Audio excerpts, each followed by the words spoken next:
परम दयाल যুগপুরুষোত্তম শ্রী শ্রী ঠাকুরের রাতুল রাঙা চরণে জানাই আমার শতকোটি দণ্ডবত প্রণাম। বাস্তু দোষ কাটাতে এই সহজ টোটকাটি অবশ্যই করুন।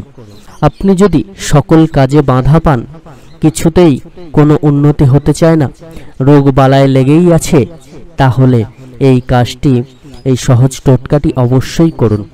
শনি মঙ্গলবার সন্ধ্যাবেলায় এই টোটকাটি করবেন।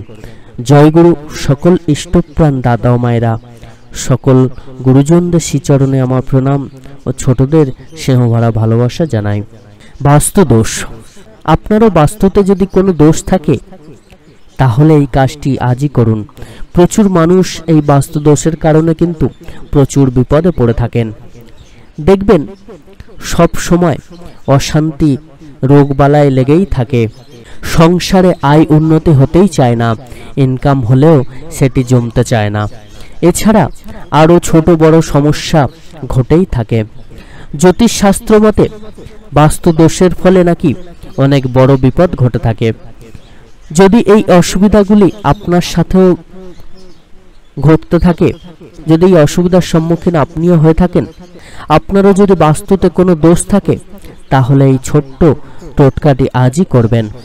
সর্বপ্রথম আমাদের জানতে হবে এই অসুবিধাগুলি কেন হয়। আগে আমাদেরকে নিজেদেরকে প্রশ্ন করতে হবে, আমরা শ্রী শ্রী ঠাকুরের কথাগুলি ঠিক ঠিক মেনে চলছি তো? সকাল সন্ধ্যায় নিয়মিত প্রার্থনা করি তো?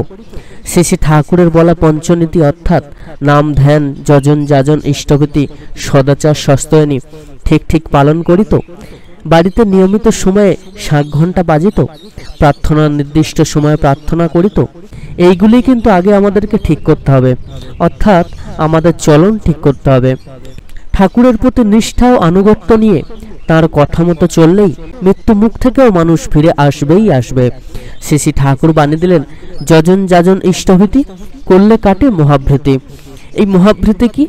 শ্রী শ্রী ঠাকুর বললেন, আমরা যত রকম দুর্ঘটনার সম্মুখীন হই, যেমন ধরুন হঠাৎ করে কোনো অ্যাক্সিডেন্ট হয়ে গেল, এগুলি সবই কিন্তু আমাদের কর্মফল গুণে হয়ে থাকে। কিন্তু আপনি যদি ঠিক ঠিকভাবে যজন যাজন ইষ্টভীতি পালন করেন, তাহলে এই কর্মফলগুলি আস্তে আস্তে খণ্ডন হতে থাকে এবং দুর্ঘটনা আপনার ধারে কাছেও ঘেঁষতে পারে না।